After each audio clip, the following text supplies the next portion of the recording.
Welcome back everyone to this game making series, episode 1. In this episode we're going to be laying down the foundations for what is to come. So we need to set up the multiplayer environment. If you're not doing multiplayer, then you can mostly skip across this episode. There might be like a couple things you want to have a look at, but you could probably just skip the entire episode and you'd be fine. We will also be going over like the very basics of Godot script as well, but for the most part everything's going to be very similar. So first off, we need a root node. As it says up here, create root node. Now what I'm going to do is I'm not going to pick any of these because the reason is we're not solely doing a 2D scene, we're not solely doing 3D, we're not solely doing UI. So we want something that encompasses all of them and then allows us to add on top of that. So I'm going to go down to other node and just select node, and that's it. And all of these are childs of, or children of node, and so these all inherit node. So if you've done other programming languages, you might have come across inheritance before, and if you haven't, no need to worry. The basic gist is here we have spatial is a node. So anything a node can do, spatial can do. And a camera is a spatial, and an AR/VR camera is a camera. So that last example really shows exactly what I mean by that. So a camera is very general. Now I could just have a camera, but I could also have something more specific, and you get advantages from making something more specific. If you know it's an AR/VR camera, well, that's going to help you a lot if you're doing a VR game or whatever. But we're not, so we don't need a camera at the minute, so goodbye. We're just going to do a node for the root, and we're going to say create. It's just going to be called node at the minute. You can right click, rename, and change that to root node. I'm going to do Pascal case for my nodes. If you'd like a different convention, then go for that, but that's what I'm doing. So this is now the root node. It's not doing anything at the minute, and that's pretty boring. So what we're going to do is we're going to click this button here, and it says attach a new or existing script to the selected node. So we're going to click on that. We have a few languages to pick from. If you downloaded the mono version, you'd have an extra option. I don't. So native script basically means you can put in any language you like and hook it up. And actually, I'm going to retract that. I think it has to be C++. Now I think about it. Look that up if you want to do something with that. But we're not doing that, so we don't need to worry about it. GD script is the default, and that's what we're going to be using. GD script is a Pythonic type sort of language, but it's not interpreted, it's compiled. It's very similar, but it has some differences, and we'll get into that as we go along. And then Visual Script is, well, it's in the name. It's all about having like different nodes, and you put in parameters in those nodes, and then you link them up. And it's cool and all, but it's not really at the same level as GD script at the minute. It's getting there. At some point, it's going to be great for people that don't like writing code, and if you don't like writing code, cool. Like I'm not going to be against you or whatever. But for this, we're going to go GD script. So if you want to follow along, do that. If you know what you're doing, then pick a different one. But that's what we're picking. And here you can see it says it inherits from node. Now that's important because what we just made is a node, and we're making something that isn't a node anymore. We're making our own thing. That's going to be a root node. But a root node is also a node, and that's important. But it's not a spatial, It's not a camera, it's not an AR/VR camera, it's only a node. We have different templates you can go. We can go for empty, no comments, or default. We're just going to keep it on default for now. Later on we'll probably be going for empty. I believe you can make your own templates as well. And this is all fine, and we're just going to keep this. Actually no, I'm going to change that. So what res :/ means is wherever your resources folder is. And I'm going to make a folder in here called scripts. We're going to put it in there. And of course, I had to actually do it like this. New folder.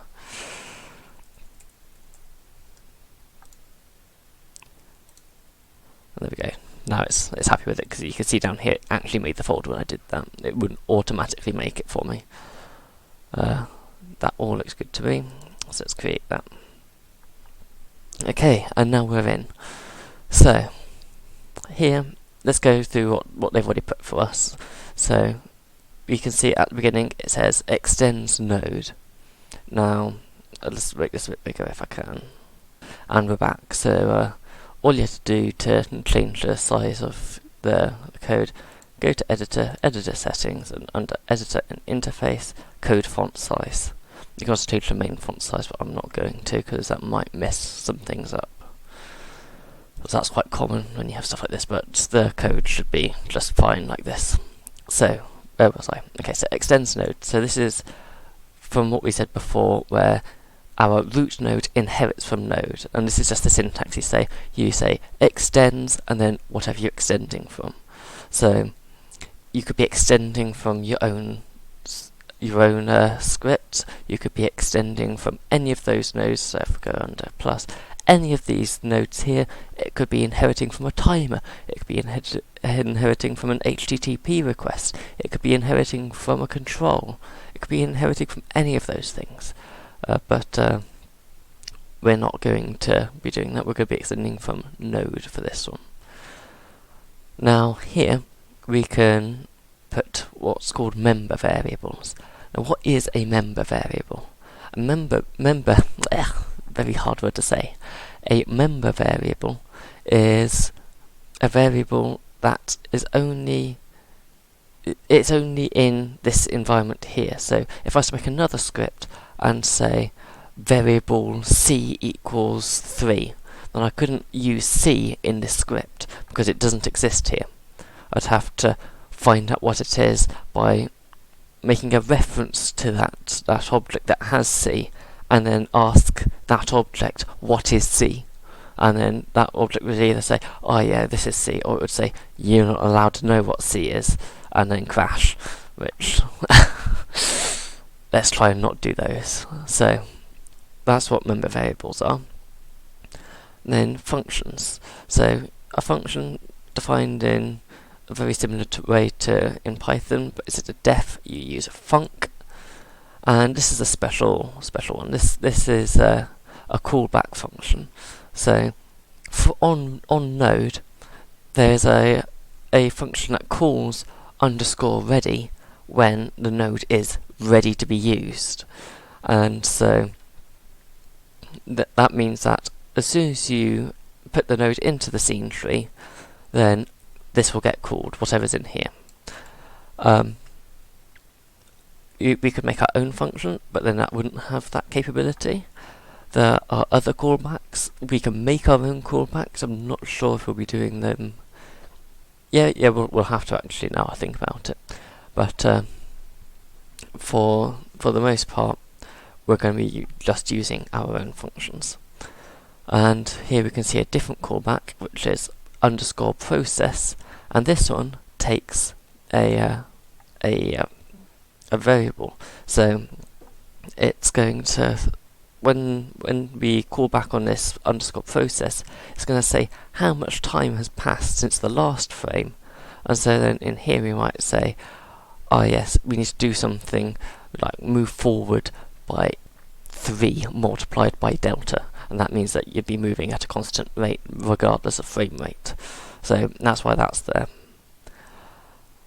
For now, what we're going to do is get rid of this. and we're going to put down some important things.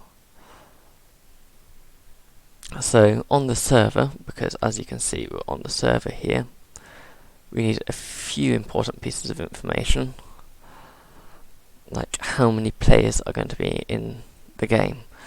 And it's important for the server to know this, to know when to start the game. That's how I'm going to be doing it. You could do it as like a voting system if you want, but the way I'm going to do it is I'm just going to have a variable here, or more specifically a constant here, because I don't want this to change. So instead of writing var, I'm going to write const, and here I can just put the name of the constant, and my way of doing this is to use full capitals in camel case. So I'll say max underscore players, and then we can define what type this is. This is an int, and it is equal to how many players we're going to have. Let's say 2 for now. We'll make it a dual, right? And you'll see the IDE complaining that there's something wrong has disappeared because we finished the line. I think that's everything we need there. We can always add some more stuff back there. Now we can put some stuff into the ready function. So we're going to get rid of pass, which basically says do nothing. But you have to have that there, because if I don't have that there, you'll see in a second, it's going to say, oh no, you're supposed to have something there, because you can't just define a function and not say what happens in that function. That's just not allowed. You have to say at least do nothing. That's the very minimum you can say. So now what? Well, we need, as soon as we start up, what's the very first thing we need to do? Well, we need to set up the multiplayer. And to set that up, we need to make a few calls. So this is nice and simple because it's a very high level language. What we can do is, there is a function called networked multiplayer enet.new. So we can then store the output of that into a variable. So we can go var, and I'm going to call this peer is equal to networked multiplayer enet. As you can see, it's got the autocomplete there, so just press tab to autocomplete dot new. And now you might be saying, well, Damien, this is all well and cool, but I don't know what you just typed. And that's fine, because there's this cool feature in Godot where you can just hold down Control, and then you can click on different things. So we can go, okay, what is a networked multiplayer enet, Damien? And well, we click on that, and we get this documentation page that says it's a class. Okay, cool. Well, we kind of knew that because we did a dot and then a function, but that's okay. And then we can see what it inherits. Well, it's inheriting directly from network multiplayer peer, and it's which in turn is inheriting from packet peer, which in turn is inheriting from reference, which is in turn inheriting from object. Whew. Okay, so you can see that overall, it's an object. Cool. And it has a little description here. A packet peer implementation that should be passed at scenetree.network peer after being initialized. Blah, blah, blah, blah, blah. Okay, cool. Right. That's a bit complicated, so it also has some online tutorials if we want them. It has some properties, and we can see that what we can do with this is we can do a few things. So we can look down at methods, and we can go, okay, so what can we do? We can go and do a close connection. We can create client. We can create a server. We can disconnect a peer. We can get lost. Oh, pardon me. We can get lost packet channel, get peer address, get peer port, set binding IP. Okay, so that's a few things that we can do, but that's not all that useful. Okay, we need to look at this and first off go, okay, there's like a bunch of things that we can do. What do we want to do? And you'll see at the minute we're working on the server, so probably creating a server would be a good place to go. So we can just click on that and it'll scroll us down to creating a server. And we'll see that it returns an error, and we need to give it a port, which is an int. So the port is just the port number that you'd be connecting through. So when you make a connection over the internet, you have to go through a port. So for example, most web servers would be on port 80. So when you just go on the internet, that's typically what you're connecting to. Another typical one would be if you're SSHing into a computer, then that would be, 22 by default, I think. I mean, I'd never used the default, but I think that's the default. FTP uses something else, and so on. But we want to be able to choose what this is, essentially. So then the next thing would be max clients. So this is where we say how many people can be connected at any given time. So in our case, that's going to be 2, because that's what we set it to, but we'll set it to the constant that we made earlier. You'll see why we made it a constant. I didn't just put 2 in here before. A, it's bad practice. B, I'm going to be using that number elsewhere, and whenever I want to change how many people are in, I don't want to go through and go, right, so we want to change this 2 to a 4 here, and yeah, there's a 2 down here that we need to change. That's just a complete waste of time. We don't want to do that. And here we have some other things. We have in bandwidth and out bandwidth, and this is basically a cap that you can put on. So if you're limited for the amount of bandwidth that you have where your server is, you can limit it, and 0 is unlimited, and that's what it's defaulted to. We're just going to keep it at the default. So now we can head back into our script and we can say, okay, we've got this peer, and now we know this is a network multiplayer enet. That should return that at all times, but we're just making sure that we never overwrite it with something that isn't a networked multiplayer enet. If I haven't explained, when I put this bit here, I'm saying I want to make sure at all times that max players isn't int, or at this point, peer at all times is a network multiplayer enet. And if I try and do something that isn't that, it's going to, well, it won't compile, but it would be bad if it did. So now we've made our peer, we can then create the server. So peer dot create server, and you remember that this returned an error. We're just not going to return the error. It's not great practice, but that's what we're going to do. Yes, the other thing, we need to set a port. So this can be whatever you like. I'm just going to set mine to a 4-digit random number. There we go. We're going to have to remember that number for later.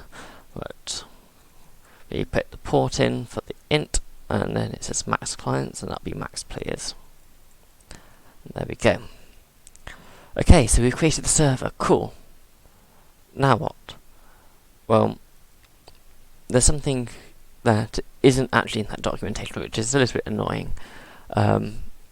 But what we need to do is we need to tell the entire game that we have this peer here, because the peer is only here in this script, but it's not everywhere, and that's what we want, because we want every part of it to be able to go, yes, we can sync up where this player is or whatever. And the way that we do that is not so intuitive. So the first thing we do is we need to get the tree. So what get tree means is we're getting everything in here in total, not one at a time, but everything at once. And this will return the tree, funnily enough. and then we can just set the network peer. And you can see that there's a few functions that you can do with it. And you see it didn't autocomplete just some functions aren't there because it would be an absolute mess if every single function you could have. It just has the most common ones for your autocomplete.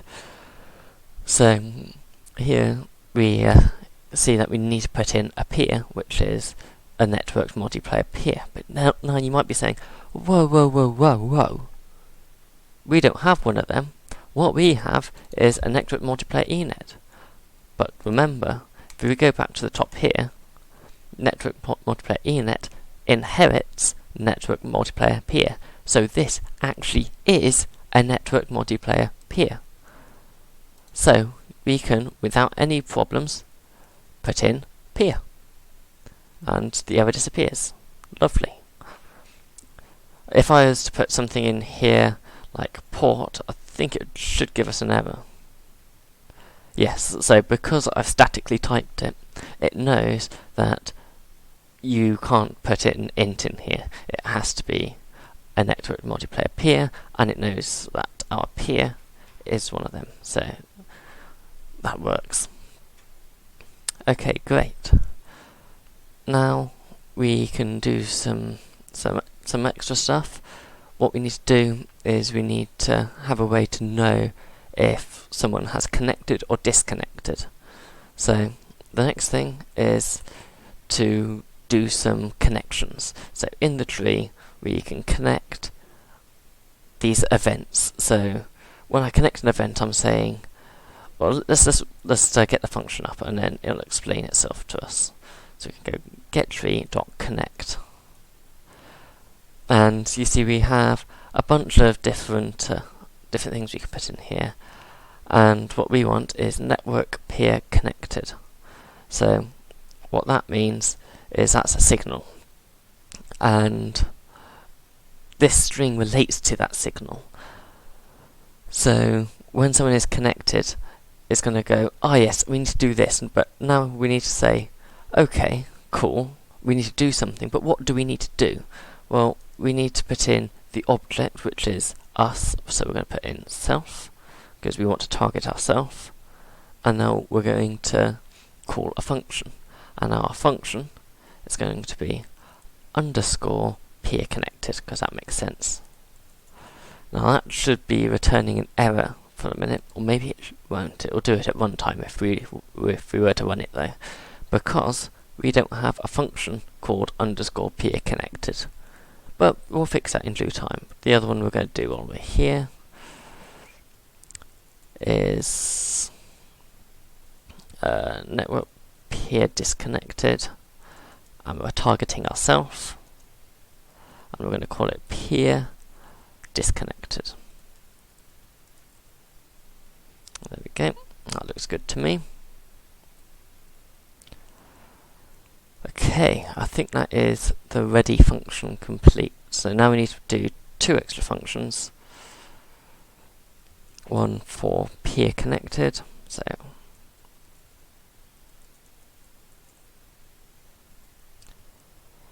and this is going to return void, I think. And we're just going to say pass for now. And peer disconnected.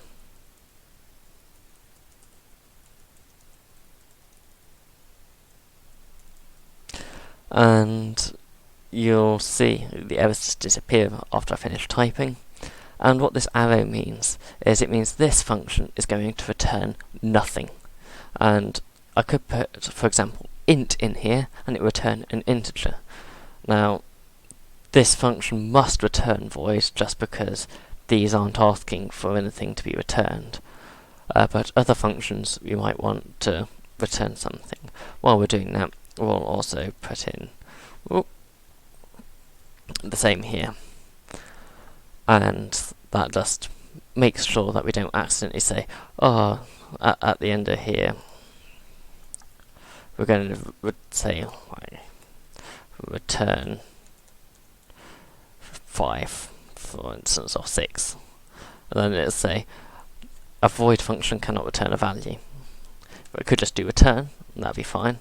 But now we're going to have unreachable code down here, so we're going to get rid of that. Okay, cool. Let's save it. So just Control S, and so this is going to save the scene. So we're going to make a new folder, and this is going to be scenes, and we're going to just save it in there.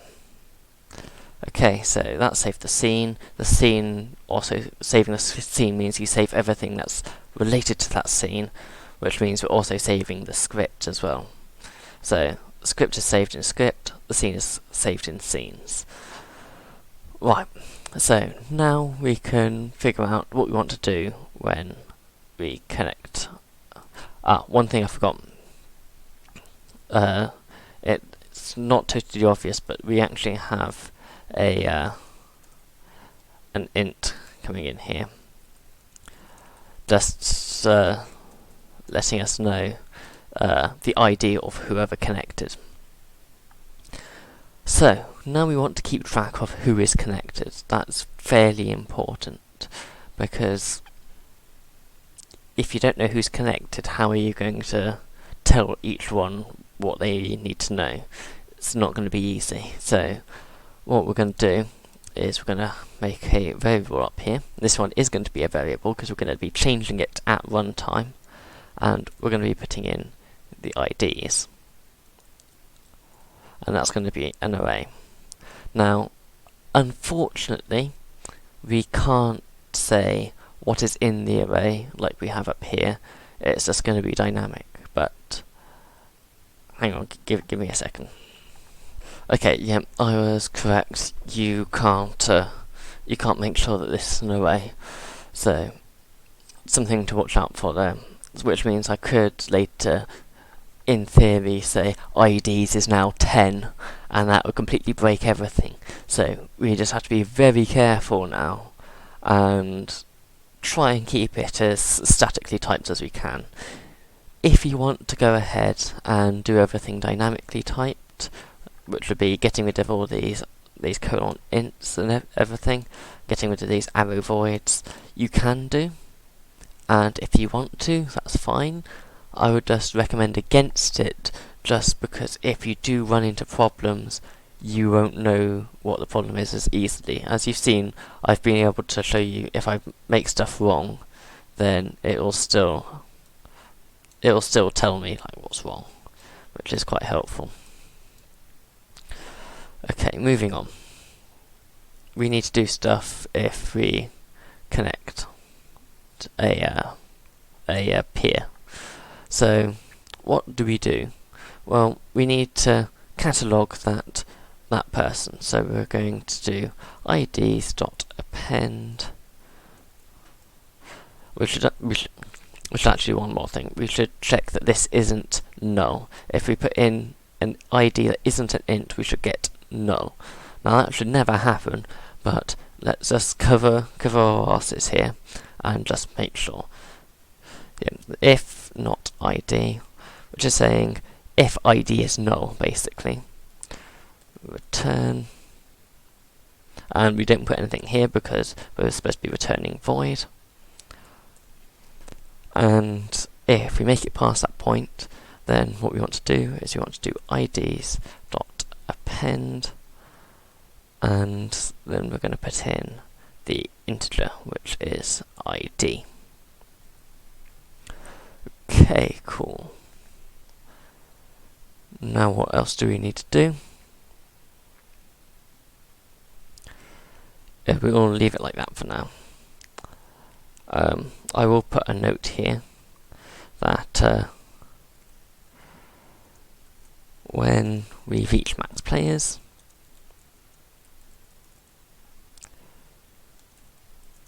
start the game. And we'll come back and do that later. But for now, we'll just leave that there to remind us that we need to do that. The reason I'm not doing it now is because we don't know how to start the game yet. So we can just check this, and while we're debugging, let's just put down print player has connected with ID, and then we'll have to cast this to a string so that we can concatenate these two strings. Because if we were trying to add an int to a string, then Godot will say, wait a minute, you're trying to add a string and an integer. Well, no, we can't do that, and it won't let us do it. It'll crash, or it won't compile in this case because we've statically typed it. So it's important that we have this explicit conversion here. And if you forget that, then hopefully you'll remember when the error pops up. Another reason why I suggest doing statically typed. We'll just put that there for now.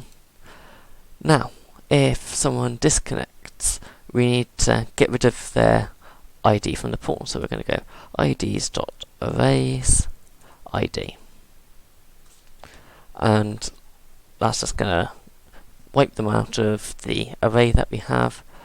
And we can do another print here. Player has disconnected with ID string ID. There we go.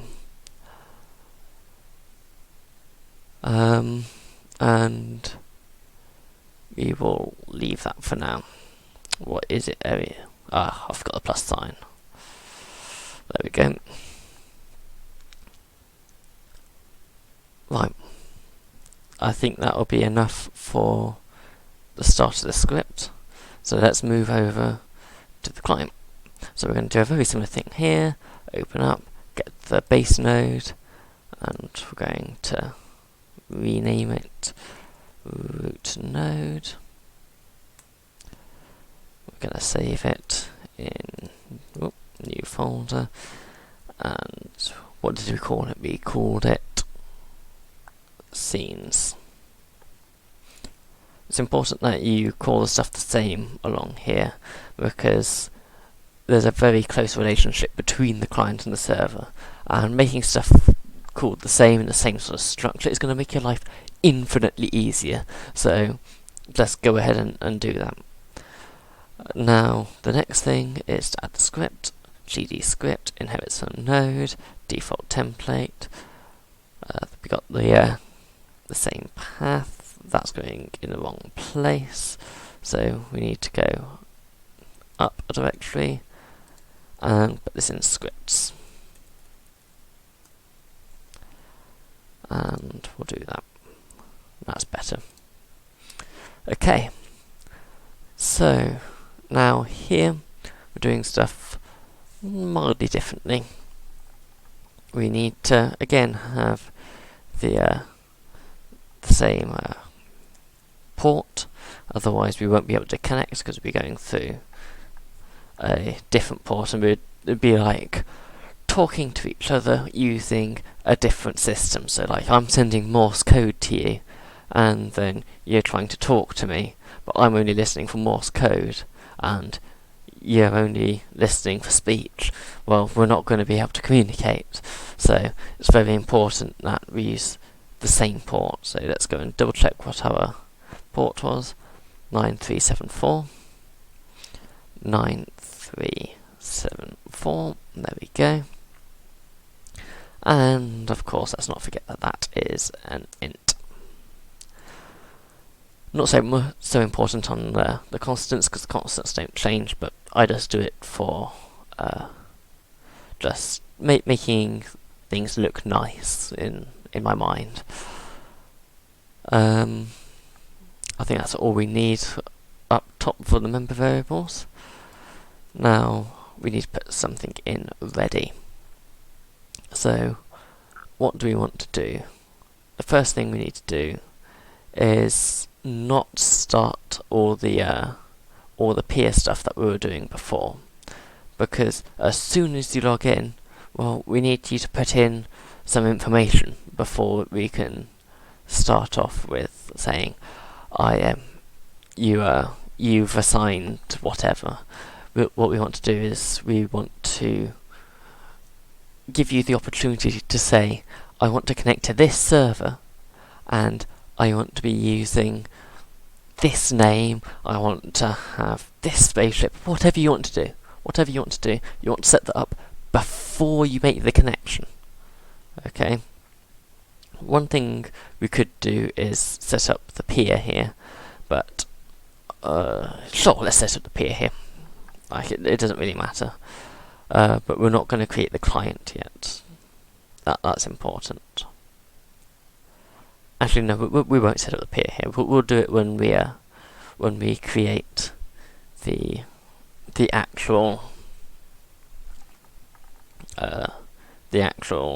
we ask for the player to start the client. But we do want to make the connections, so let's get our tree, as we usually do, and make the connections. So connect. And then here we're going to do something slightly different. We're going to say connected to server.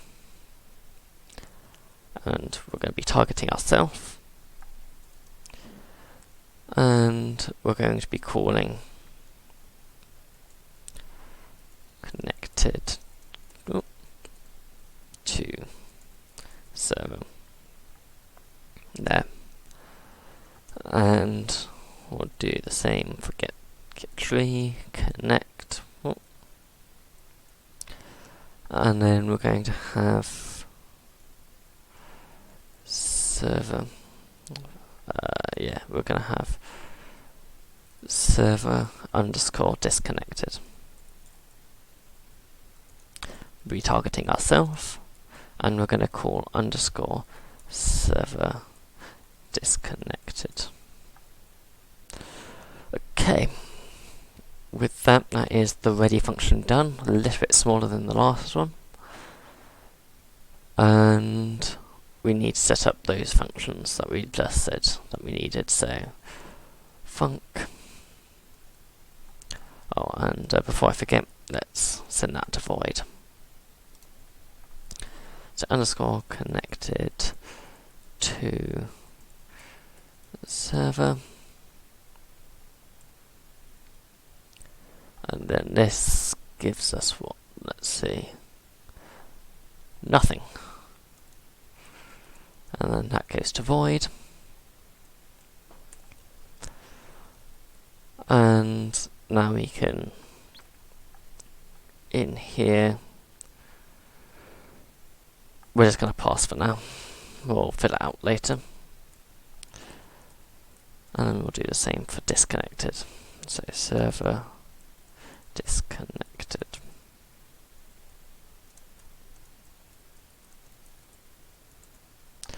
And we'll pass there as well.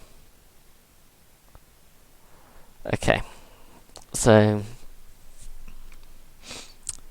this server disconnected is going to be something along the lines of kick us out the game and bring back the lobby, if applicable. And connected to server be something like let the server know all about us, e.g. name, anything else. We'll just leave that name for now. Okay, so now what?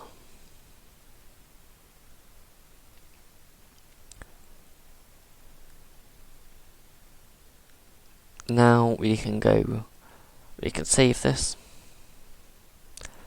and we can go back to 2D view now. The reason we're going in 2D view is we're now going to do some UI, and this is not going to look pretty. This is us prototyping. We now need to insert a child, so go add child node or Control A if you like.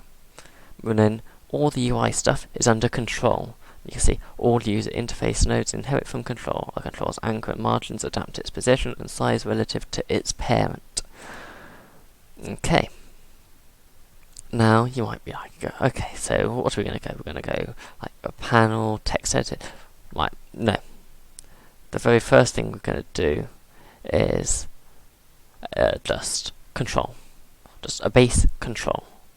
And the reason we're doing that is so that later I don't have to go through and say, we need to get rid of this object, this object, this object. No, that's a complete waste of time. What we're going to do instead is we're going to say, everything to do with the lobby is under this control object. The reason we're using control is just so we can set the anchors and margins if we need to. So we're going to set that. There we go. Then we're going to rename it lobby. And let's go through here. We can anchor to the top left. Yeah, that's fine. Margin. Actually, that's not fine. Let's set right to 1 and bottom to 1. Now you'll see, and then this to 0. There we go. And now you'll see that we've got a nice box all the way around. That's going to be important later, because then we can say we want something in the center, or we want it in the center shifted by so many pixels upwards, or whatever we want to do. Whatever we want to do. But this is important to set up for the parent. Now we can go in here, we can add a child node, and this is going to be under control,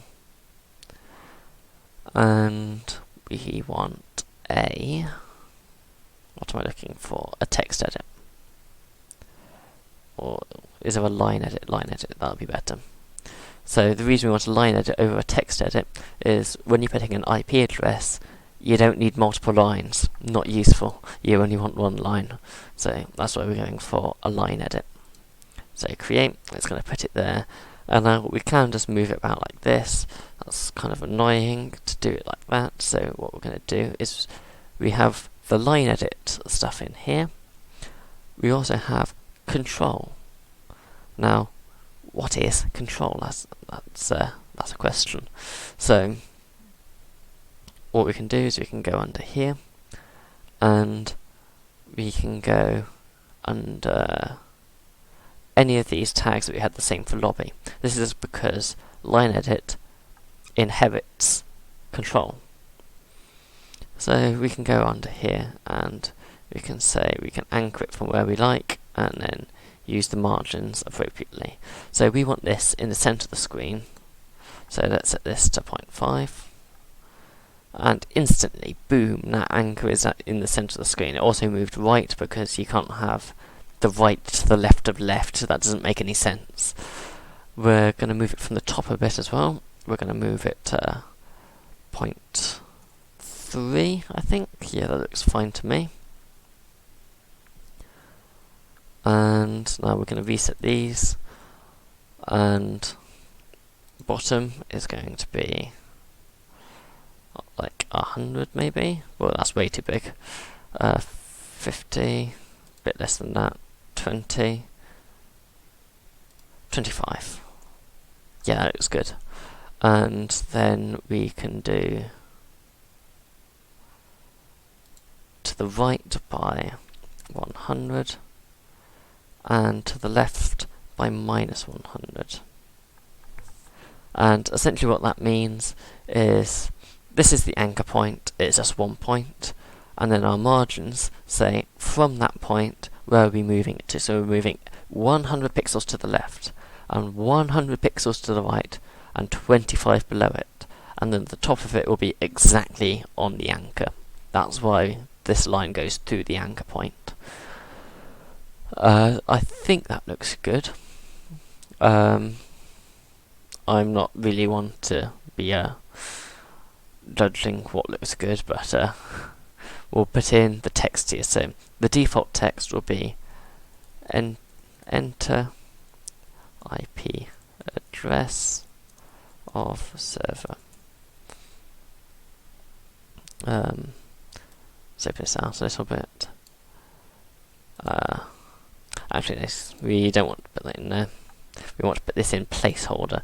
The slight difference here is that placeholder means that that text isn't actually in the box. When you click on it, then it'll put you at the beginning and that placeholder text will disappear. So that's great for putting the label inside the box, rather than having like a separate label down here which says what the box means. So that looks good to me, and we're going to rename that to IP line edit. I think that looks good. Okay. Now we need a way to actually start or connect. So we're going to go again real simple, and we're just going to add a child node. And it's going to be a button. Now you'll see I can't pick that one because this is a base button. You're not actually allowed to make a base button. Not allowed. So what I have to do instead is pick one of these. So I could pick a button, a link button, a text button, a checkbox, a check button, a color picker button, a menu button, an option button, a tool button. Whoa, what are all these buttons? Which one do I pick? Well, it's up to me, of course. So we can rule a few of them out, like, do I want a checkbox to start the game? Doesn't really make that much sense. A check button, what does this one say? A checkable button. Real helpful description there. What it actually means is, it's very similar to a checkbox. You can switch it one way, or you can switch it the other way. So one is on, one is off. A color picker button, that really does not make sense for starting a game, but if you want to pick a color, well, that's a great button to pick. Menu button, well, we don't have multiple options, but if we did, then that'd be great. Option button, again, would be great if that's what we needed. A tool button, if we hover over this one. A flat button helper class. If you don't know what it means, you don't want it. So a helper class essentially means it will help you make the class that you want, and you have to make it yourself, essentially. So this in itself, while it is a button, technically, because it inherits some button, you're not going to be using it like that. Button is just a standard themed button. That seems like what we want, but let's have a look at the other ones first. Link button.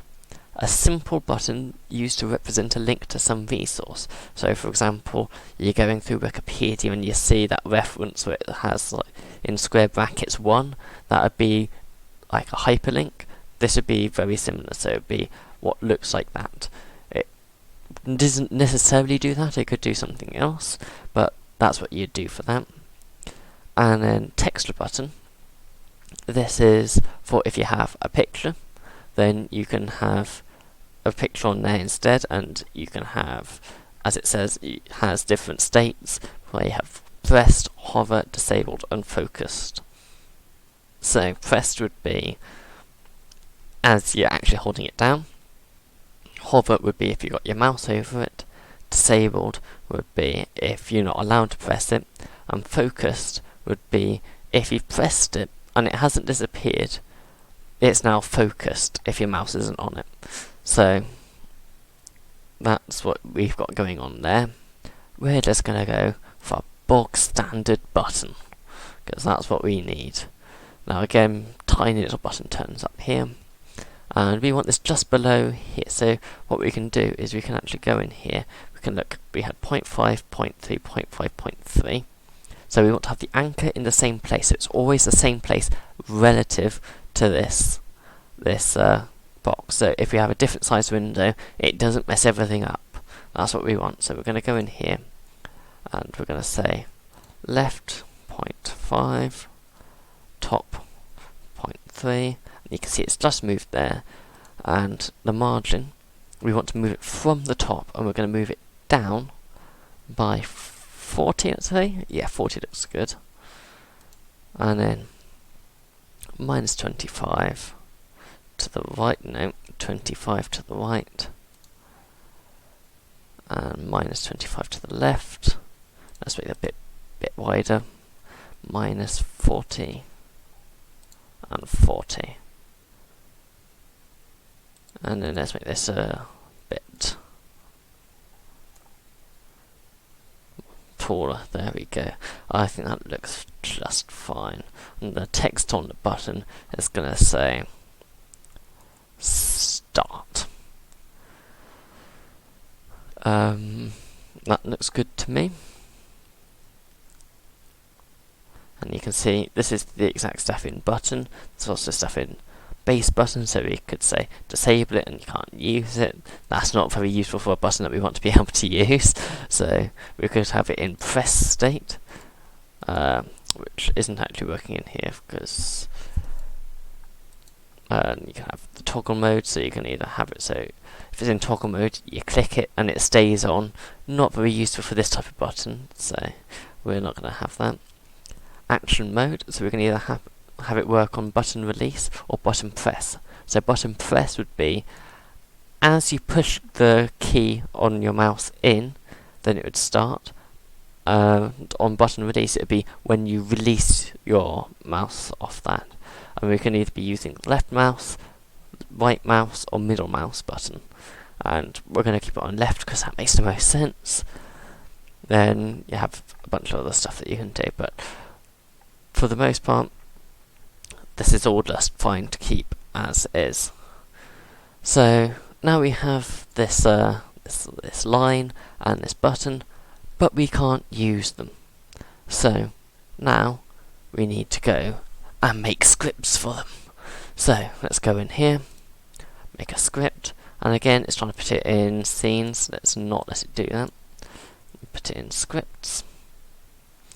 And GD script inherits from line edit. Actually, I take that back. We do not want to create a script.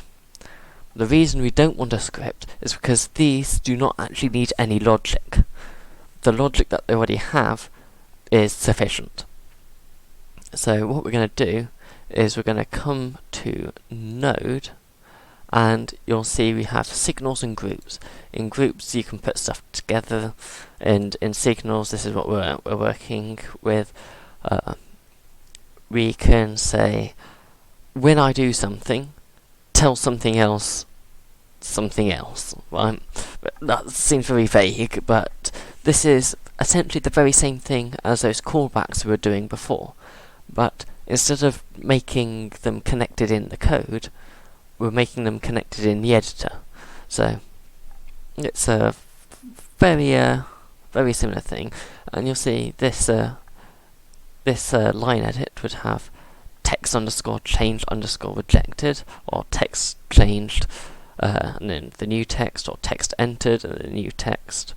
And we could use these to figure out what's in the line edit, but there's an easier way, which is just asking it what's in your box when the button is pressed. So the only thing that needs to be connected is the button, and we're going to go with pressed because that'll be done whenever, by the button's own parameters, when it defines what pressed is, that's when we want it to be triggered.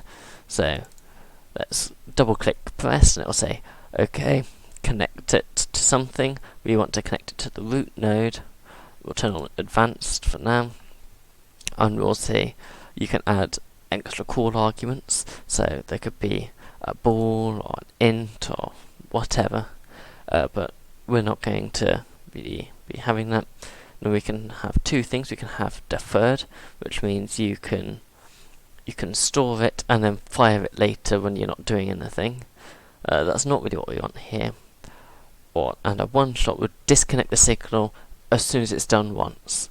So you can press the button once and it won't work again. That's not quite what we want either. So we're going to just keep it as is for now. So on button pressed, it's going to go into the root node, and it's going to create that for us. So let's see. And it made it there just for us. So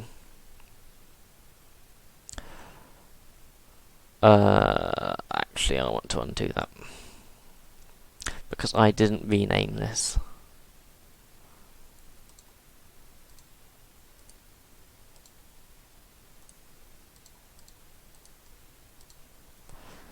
So let's rename that to Start Button.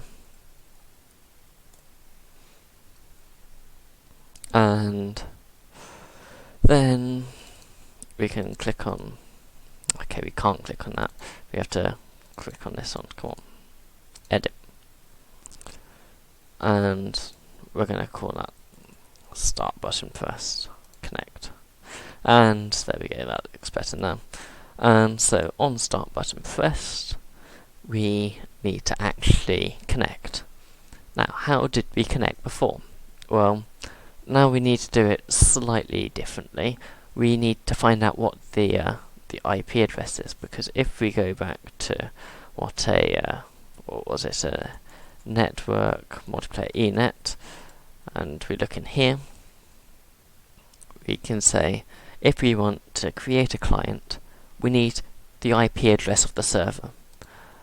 And how are we getting that? Well, we need to get it from the box, but we need to get it from the box before we create the client. Otherwise, all bets are off, you can't do anything. So let's go in, get rid of this, and find out what's in that box. So now what we need to do is we need to put in what that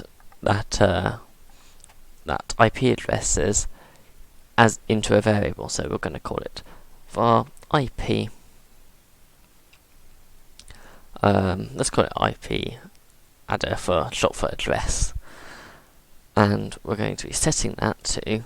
And now, how do we find out the start button? Well, good question. We can do it a few ways. We could do it by getting our children and finding out which one it is, or we could use a shortcut. And this shortcut's real handy. And that shortcut is doing a $, and then you'll see it comes up with a bunch of options. So dot would be where we are. Think about it like Unix. You'd do a dot for your current directory. Then you got lobby. So that would select the lobby object, or lobby / IP line edit, or lobby / start button. Now, the information is going to be in the IP line edit, and you'll see the assigned value type node does not match the variable type string, because this is a node. So we don't want to set the node to that address. What we want to do is get the value of it. So let's go back out to 2D mode, click on IP line edit, go to inspector, and we'll see under line edit it has this value text, property text. If you look at under here, it says text on the settings there, but under property it says placeholder text. So that's not what we want. We just want text, and you'll see it's all lowercase. And this is how we're going to get the information out. So go back to script, and we're going to go dot text. Simple as that. And the error disappears. Everything is hunky-dory. So now what we can do is we can use this IP address. So we can create the network multiplayer enet. So again, var peer equals network multiplayer enet dot new. The dot new, by the way, is how you're instantiating a new object from that class. If you hadn't figured that one out already. Now we need to create the client. So create client. Then we need the address. So that'd be the IP address. And then the next thing we need is the port. And then you can see there's a few other things we can set here. We can do the input bandwidth, the output bandwidth, and the client port. I'm going to keep the client port the same as the input, the server port. You could change that if you like. It really doesn't make all that much difference. And we could also set the bandwidths, but we're not going to do that, so we're going to get rid of that. Okay. So now we have the client, and we need to set the network peer on the tree again. So we're going to get our tree, and we're going to set network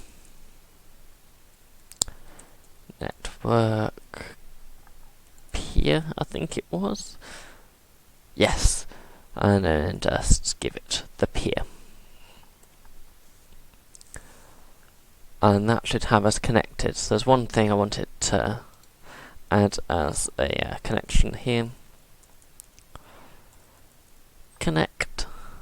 Connection failed.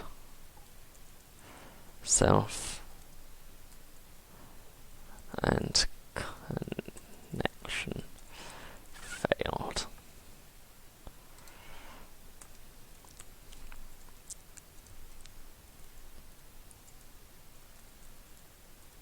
Whoops. Connection failed.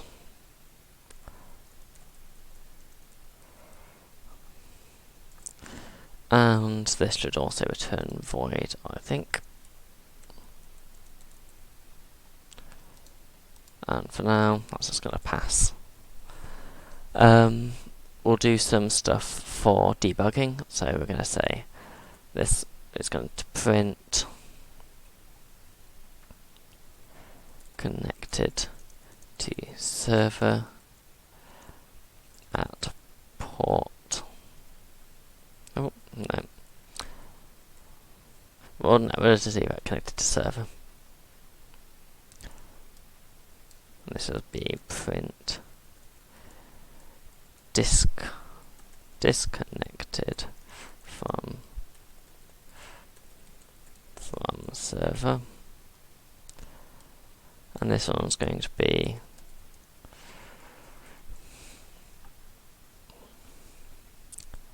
connection error. We shouldn't be getting any of those in our testing because we're going to be using our loop back address to connect to ourselves. This way, if we've made any grievous mistakes, we're not endangering anything else, we're just endangering ourselves from ourselves, which should be perfectly fine. Now, let's see. That'd be good enough for the first test. So let's save that. Now let's make instances of both. So let's run this one. It's going to ask us to select our main scene. Our main scene is literally just going to be our root node. Open that. That was going to get going. So this is the server. It's doing nothing. It's just listening, waiting for someone to call it. And we're going to again pick the root node. It's going to ask for the IP address. So we're going to put in our loopback address, which will always be 127.0.0.1, and start. And we should have seen in here, player has connected with ID and it's given us a random ID. Beautiful. We can also test it from the other way around to make sure that we're getting the correct inputs from over here. So let's go to our client and run this one. Let the debug process connect. And then go over here on the server. Client, go to here. 127.0.0.1, start. Connected to server. Beautiful. Now what if the server dies? Then we disconnected from the server. And the reason that wasn't a connection error is because the connection itself was fine. The server just said, I'm shutting down now, I'll just let you know. And so the client knew, oh yeah, the server has decided to shut down for whatever reason. That reason in that case being me clicking the cross. So everything is working as intended. Now there are a few problems with this as is. One being, if I start this one, you'll notice that I can go 127.0.0.1, and without looking at the output, I wouldn't know that anything's happening. I can click this loads of times, and if we look, it'll say you've connected, you're disconnected, you're connected, you're disconnected, every time being given a different ID. What is going on with this? It's one thing I've noticed, we're omitting a space there, so let's just